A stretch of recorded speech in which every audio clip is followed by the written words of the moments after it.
Hello, welcome to the HR Strategy in the Hot Seat podcast. My name's Anwen Bottois, I'm your host, and I'm the founder of Purple Sky Consulting. I'm a leadership promotion specialist, and I also have a bit of a side hustle where I focus on development of HR leaders. So as the title of the podcast suggests, this is going to be all about HR strategy and how we can help HR professionals to consider the strategic elements of HR in more depth. Now let's get started with this episode. Hello, and thank you for joining me on this episode of the HR Strategy in the Hot Seat podcast. I am doing a two-part series episodes. I don't know how you want to call it. I'm not sure you can call a series from two parts from something, but put me right in the comments in terms of what the term should be on that. Last episode, I started with an initial focus on what I think HR strategy is. And I was looking at through the lens of HR strategy from an execution perspective. How do we go about HR strategy really well as HR leaders?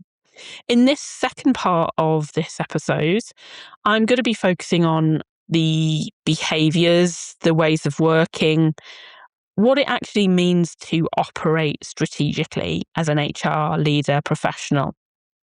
So we're going to not just be focusing on the pieces of the strategy, we're going to be focusing on actually what does it mean for you as a HR leader, as a HR professional, as you're developing in this space. So we're going to be looking at 6 core areas, and these are going to be behaviours, ways of working, mindsets for how you are going to go about approaching HR strategy from a strategic perspective. And this is about how you operate strategically as a HR professional, HR leader. This will give you some framing in terms of the approach you can take for your development, how you go about assessing your performance, your impact, and where is it you might need to get some feedback, where is it you might need to do some additional reflection work, and where you might need to do some development to really help strengthen your focus areas and your capabilities in that operating strategically space. Go back and listen to episode 1 if you haven't listened to it already, where I talked about kind of framing things around HR strategy execution and what's really valuable and useful from a HR perspective in that space and what HR strategy actually means. And today in this episode, we're going to be focusing on what it actually means to operate strategically. So let's get started. So first of all, we need to be looking at, do we really understand the problem that we're trying to solve? And the problem might not be a negative thing, it might be a growth area, but what is it that we're trying to contribute to fix, to help grow? What's the actual situation? What do we need for that? So how can we use data? How can we get real insights in terms of what we're trying to do, what we're trying to resolve? And how does that link to the business direction, the business outcomes? Are we really understanding the problem that we have so that we really can create, develop, implement solutions that will be valuable for fixing the real problem? So let me give you an example of something. What we'll do is we'll put something into place because we've all decided that's the right solution. Could be a piece of training for something. And then what we actually discover is what we're just doing is papering over some cracks in some way. We're not actually fixing the real problem that sits underneath it. Is it that we've put a little sticky plaster on?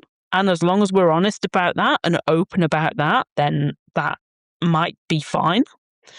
But actually, if we know that's not really going to fix the underlying problem or challenge that we're faced with, we're not really operating in a strategic way.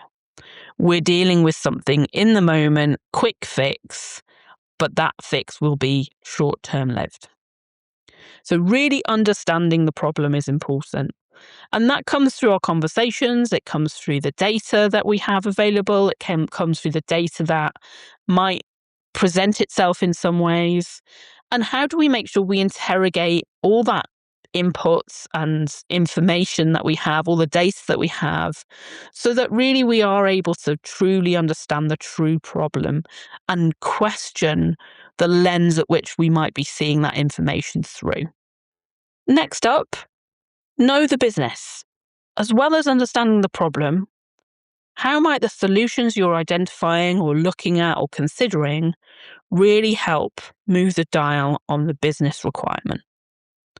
What's come up in those strategies discussions, those business discussions, the goals that you've been looking at? And actually, are we really putting together solutions to problems that actually help move the business forward? Is it going to help the business grow? Is it going to deal with risk? What is it that we're actually trying to help the business with here? What is it that we're going to be contributing to? And how is it really going to have a material impact on the business? That takes us to number 3. And this is a really challenging one. And it kind of ties into our problem one, and it kind of ties into our knowing the business one. And it's, what's the system in which that solution is going to operate in?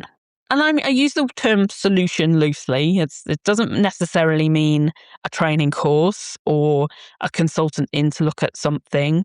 The solution could be any decision that you're making to resolve or move the goals forward. So anything that you might be picking up there. But the system at which that solution might need to operate in is really important to understanding, actually, you're going to have impact here. Are we going to be able to achieve any ROI?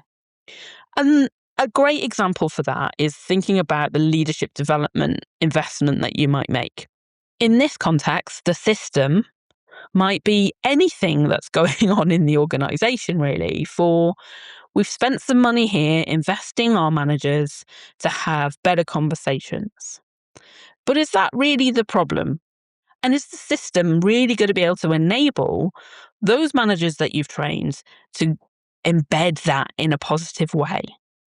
Or is the system set up in such a way that it doesn't matter what investment you make, the system's going to either let it down, get in the way, cause a problem? So understanding how your investments, your solutions, the ideas that you have might face barriers or might need tweaks or changes to the system that they will then go back into or operate within, so that you really understand that. And why this is important is really what we're looking at is when, how do we, if we know our ROI is going to be at risk because of these factors, because of system factors in our organization, we need to be able to articulate those. We need to not be able to say it afterwards, after the investment. We need to say it up front so that we're able to say, this is the limitations potentially of the solution we're going to put in here because we maybe don't have the funding or the desire to fix the elements that are system related. Therefore, operating strategically here is all about pointing out the realities, identifying the realities. Of course, providing options and solutions for how those realities can be addressed to make sure that any investment that you are making into systems, that you are making into solutions to really help drive the business goals, that you've got something tangible there to identify and to talk about and to focus on and to make decisions about. This is what that strategic operating looks like. It's about demonstrating that understanding the business, demonstrating what's going on, and being able to articulate the challenges and opportunities that sit within that. Next up, we've got relationships. Relationships are really, really critical to you operating strategically. And the reason for that is it helps unlock the knowledge about the business, the understanding of the systems, really getting to grips with the problem and the challenges that might sit around achievement of certain business goals that have been identified. Trying to do anything in isolation within our HR world, our HR function, without really engaging properly with other leaders in the business, especially those who might require benefit from the solutions that you're looking at or really involved in the implementation of these solutions, having those relationships work really well is really important. And it helps you unlock really key parts of being strategic as a HR leader.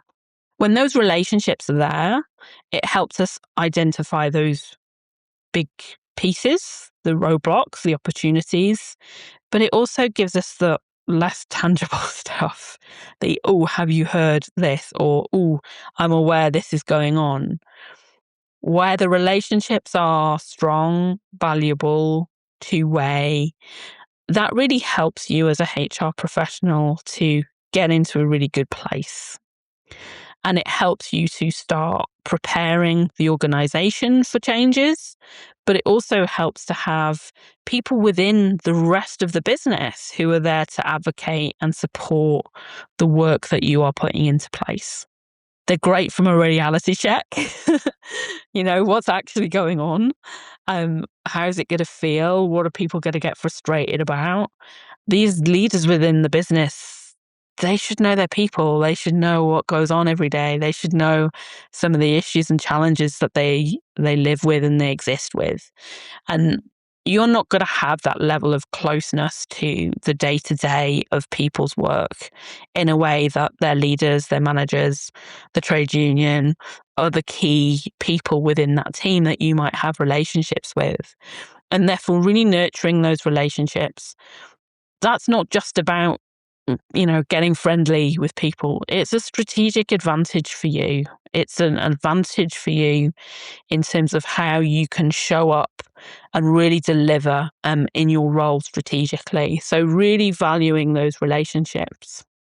Do some stakeholder mapping. It might be something you need to do every time you go into something new or a new perspective. Make sure you're not forgetting who you need to build those relationships with. And then do a sense check of what the quality of those relationships are like right now. What work might you need to do to build those relationships? And this is, again, where that strategic piece comes in. It might not be relationships you need right now, but it might be relationships you need to focus on and develop for a long term.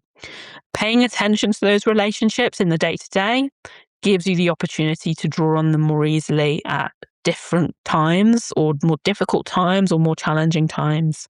So have a think about who your key relationships are and have a think about what the quality of your relationship is like with that individual. I often say this to the leaders that I'm working with on a scale of 0 to 10, and 10 being like really good. Really, it's a two-way, trusting, effective relationship. Effective. So that it works really well. Have a think about where each of those relationships are for you and where you're seeing that you've got a relationship that's kind of below 7. You might need to take some direct action on what you need to do there, but don't neglect the general maintenance of those relationships that are in a good way either. That will be the easiest place for you to build strength from. But where you're noticing that there are challenges and you've got missed opportunities with relationships, then I really encourage you to kind of have a look at what your tactics might be, what your strategy might be to build that relationship so that it becomes really valuable for you, but also for them. Next up, we've got communications and engagement. And this is a whole bag of challenge and all kinds of tricks that go on in this place. But actually, this is such a critical part of operating strategically because this is about having real understanding of the message, understanding of the story, understanding of the key factors that are in play for different people that your solution might touch or have an impact on. And it's about how you can achieve success with the strategic direction, the business goals, and the HR elements of that. You can't tell people. We try to a lot, and sometimes that works. Sometimes we need to be quite directive. But the reality is, in a world where there is so much change going on, it's very easy for people to tune out of what's happening and just stay in their lane or put their head down and focus on where they are. And therefore, a key part of your operating strategic toolkit is about how do I engage people in a way that's really beneficial for them, but for our aims and our objectives. And also, how do we get really clear communication around what we want people to know, what we want them to feel, and what we want them to do. Really nifty ways of getting messages across so that actually it's much easier to bring people along with you. It's often where I see a lot of work failing or not meeting its objectives is we just haven't taken people with us in that, or we've ignored the challenges, or we didn't know the challenges, and therefore we've not taken any mitigation, or we've not been able to identify those up front and be open with people about the challenges of that. So really thinking about our messaging, thinking about how we actively engage people and where we're going is really, really important. Really important. And finally, I'd get you to be thinking about demonstrating impact. In a world, in an environment of work where we are on to the next thing, trying to do 5 million things at one time, pausing to reflect and review the impact that we've had with what we're doing, the progress that we're making, the wins that we've achieved, but also what's realized itself from some of the risks or issues within the system that we identified. What additional data do we now have to back up that further? What other information have we identified? Did we get a return on the investments that we've made? And being really direct with our executive team, demonstrating those benefits, demonstrating the impact, demonstrating the reality of the challenges in the organisation is where we can continue to build credibility and impact. And that's where we continue to get invited back into those conversations on strategy. And it makes me feel uncomfortable saying that invited back in piece. But that's clearly a topic that's still really live for us as a function, an HR function. It's very live that we talk about still having and needing a seat at the table. Well, actually, we don't need to be asking for it where we're demonstrating that type of impact and that type of value. So taking that initiative, this is where you demonstrate being that strategic HR leader, where you're able to demonstrate things, join the dots, really amplify the impact that you've had on the success of the business strategy. So those are the 6 areas that I'd be getting you to think about in terms of where you're operating. What is it that you need to be doing to increase your development, increase your knowledge in these areas?